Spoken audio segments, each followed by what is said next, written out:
ఏం తెలిసే నీకు ఆ గౌతమ్ గడికి లవ్ గురించి?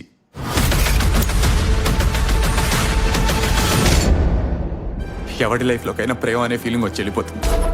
ఇష్టం లేనోడితో కూడా మంచం మీద పడుకునేలా చేసే ఇదంటే నాకెంత ఇష్టం. వాడినే లవ్ చేస్తావు, వాడినే లవ్ చేస్తుందట. ఈ రోజు నీతో ఐ లవ్ యూ చెప్పిస్తా. చెప్పు, ఐ లవ్ యూ చెప్పు. ನಮಸ್ಕಾರ ಫ್ರೆಂಡ್ಸ್, ನಮ್ಮ ಚಾನಲ್ಗೆ ಸ್ವಾಗತ. ಇವತ್ತಿನ ವಿಡಿಯೋದಲ್ಲಿ ನಾವು ತೆಲುಗಿನ ಹೊಸ ಸೈಕಾಲಜಿಕಲ್ ರೊಮ್ಯಾಂಟಿಕ್ ಥ್ರಿಲ್ಲರ್ ಸಿನಿಮಾವಾಗಿರುವಂಥ ಅಗ್ಲಿ ಸ್ಟೋರಿ ಮೂವಿ ಬಗ್ಗೆ ಸಂಪೂರ್ಣ ರಿವ್ಯೂ ನೋಡೋಣ.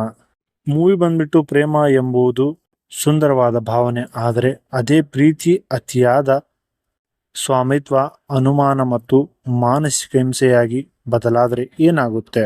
ಅದೇ ಪ್ರಶ್ನೆಯನ್ನು ಕೇಳುವ ಪ್ರಯತ್ನ ಮಾಡಿರುವ ಈ ಒಂದು ಸಿನಿಮಾ ಅಗ್ಲಿ ಸ್ಟೋರಿ.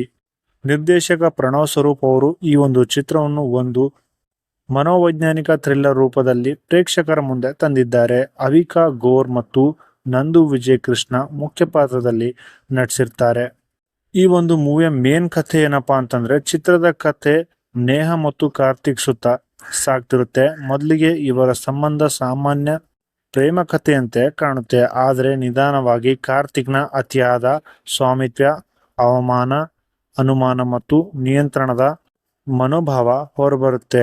ಪ್ರೀತಿಯ ಹೆಸರಿನಲ್ಲಿ ನಡೆಯುವ ಮಾನಸಿಕ ಹಿಂಸೆ ಬಗ್ಗೆ ಒಬ್ಬ ವ್ಯಕ್ತಿಯ ಜೀವನವನ್ನು ಹಾಳು ಮಾಡುತ್ತದೆ ಎಂಬುದನ್ನು ಚಿತ್ರ ತೋರಿಸುತ್ತೆ.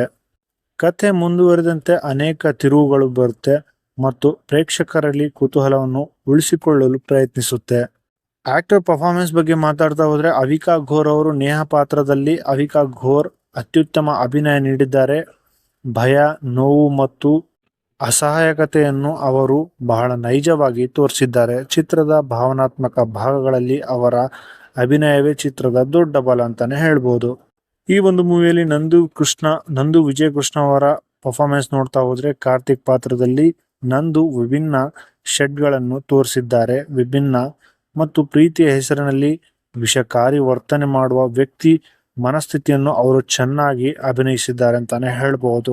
ಪೋಷಕರು ಮತ್ತು ಕಲಾವಿದರ ಬಗ್ಗೆ ನೋಡ್ತಾ ಹೋದ್ರೆ, ರವಿತೇಜ, ಮಹದಾಸ್ಯಂ ಹಾಗೂ ಶಿವಾಜಿ ರಾಜ ತಮ್ಮ ಪಾತ್ರಗಳಿಗೆ ಅನ್ಯಾಯ ಒದಗಿಸಿದ್ದಾರೆ ಅಂತಾನೆ ಹೇಳ್ಬಹುದು. ನಿರ್ದೇಶಕನ ಬಗ್ಗೆ ಮಾತಾಡ್ತಾ ಹೋದ್ರೆ, ನಿರ್ದೇಶಕ ಪ್ರಣವ್ ಸ್ವರೂಪ್ ಅವರು ಸಮಾಜದಲ್ಲಿ ನಡೆಯುವ ವಿಷಕಾರಿ ಸಂಬಂಧಗಳ ಬಗ್ಗೆ ಮಾತನಾಡಲು ಪ್ರಯತ್ನಿಸಿದ್ದಾರೆ. ಚಿತ್ರದ ಮುಖ್ಯ ಸಂದೇಶ ಉತ್ತಮವಾಗಿದೆ, ಆದರೆ ಕೆಲವು ಭಾಗಗಳು, ಕೆಲವು ಕಥೆಗಳು ಊಹಿಸಬಹುದಾದ ರೀತಿಯಲ್ಲಿ ಸಾಗುತ್ತವೆ. ಥ್ರಿಲ್ಲರ್ ಆಗಿ ಇನ್ನಷ್ಟು ಗಟ್ಟಿತನ ಇದ್ದಿದ್ರೆ ಚಿತ್ರ ಹೆಚ್ಚು ಪರಿಣಾಮಕಾರಿಯಾಗಬಹುದಿತ್ತು. ಮೂವಿಯ ಟೆಕ್ನಿಕಲ್ ವಿಷಯದ ಬಗ್ಗೆ ಮಾತಾಡ್ತಾ ಹೋದ್ರೆ, ಸಿನಿಮಾಟೋಗ್ರಫಿ ಶ್ರೀ ಸಾಯಿ ಕುಮಾರ್ ದಾರ ಅವರ ಮತ್ತು ಫೋಟೋಗ್ರಫಿ ಚಿತ್ರದ ಗಂಭೀರ ವಾತಾವರಣವನ್ನು ಚೆನ್ನಾಗಿ ಹಿಡಿದಿಟ್ಟಿದ್ದಾರೆ. ಮ್ಯೂಸಿಕ್ ಬಗ್ಗೆ ಮಾತಾಡ್ತಾ ಹೋದ್ರೆ, ಶ್ರವಣ್ ಭಾರದ್ವಾಜ್ ಅವರ ಹಿನ್ನೆಲೆ ಸಂಗೀತ ಹಲವಾರು ದೃಶ್ಯಗಳಿಗೆ ತೀವ್ರತೆಯನ್ನು ನೀಡಿದೆ.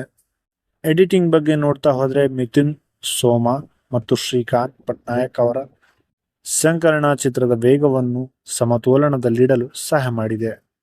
ಈ ಒಂದು ಮೂವಿಯ ಪ್ಲಸ್ ಪಾಯಿಂಟ್ಸ್ ಬಗ್ಗೆ ಮಾತಾಡ್ತಾ ಹೋದ್ರೆ, ಅವಿಕಾ ಘೋರ್ ಅವರ ಅಭಿನಯ ನೋಡ್ಲಿಕ್ಕೆ ಸಿಗುತ್ತೆ ಇದರಲ್ಲಿ. ಮತ್ತೆ ಚಿತ್ರದ ಸಾಮಾಜಿಕ ಸಂದೇಶ, ಕೆಲವು ಭಾವನಾತ್ಮಕ ದೃಶ್ಯಗಳು, ಹಿನ್ನೆಲೆ ಸಂಗೀತ ಅಂದ್ರೆ ಬ್ಯಾಕ್ ಗ್ರೌಂಡ್ ಮ್ಯೂಸಿಕ್ ಚೆನ್ನಾಗಿ ಹ್ಯಾಂಡಲ್ ಮಾಡಿದ್ದಾರೆ ಅಂತಾನೆ ನೋಡ್ಬೋದು. ಮೂವಿಯ ಮೈನಸ್ ಪಾಯಿಂಟ್ಸ್ ಬಗ್ಗೆ ಮಾತಾಡ್ತಾ ಹೋದ್ರೆ, ಕಥೆಯಲ್ಲಿ ಹೊಸತನದ ಕೊರತೆ ಅನಿಸ್ಬೋದು, ಮತ್ತೆ ಕೆಲವೆಡೆ ನಿಧಾನಗತಿ ಅಂದ್ರೆ ಸ್ಲೋ ಅನಿಸ್ಬೋದು. ಥ್ರಿಲ್ಲರ್ ಅಂಶಗಳು ಇನ್ನಷ್ಟು ಬಲವಾಗಿ ಕಾಣಿಸ್ಬೇಕಾಗಿತ್ತು. ಫೈನಲ್ ಆಗಿ ಹೇಳ್ಬೇಕಂದ್ರೆ, ಅಗ್ಲಿ ಸ್ಟೋರಿ ಒಂದು ಸಾಮಾನ್ಯ ಪ್ರೇಮ ಕಥೆ ಅಲ್ಲ, ಇದು ವಿಷಕಾರಿ ಸಂಬಂಧಗಳು, ಮಾನಸಿಕ ಹಿಂಸೆ ಮತ್ತು ಭಾವನಾತ್ಮಕ ಗಾಯಗಳ ಬಗ್ಗೆ ಮಾತನಾಡುವ ಸಿನಿಮಾ. ಎಲ್ಲರಿಗೂ ಇಷ್ಟವಾಗುವ ಮಾಸ್ ಎಂಟರ್ಟೈನರ್ ಅಲ್ಲದಿದ್ದರೂ ಗಂಭೀರ ವಿಷಯದಲ್ಲಿರುವ ಚಿತ್ರಗಳನ್ನು ಇಷ್ಟಪಡುವವರಿಗೂ ಒಮ್ಮೆ ನೋಡಬಹುದಾದ ಸಿನಿಮಾ ಅಂತಾನೆ ಹೇಳ್ಬಹುದು.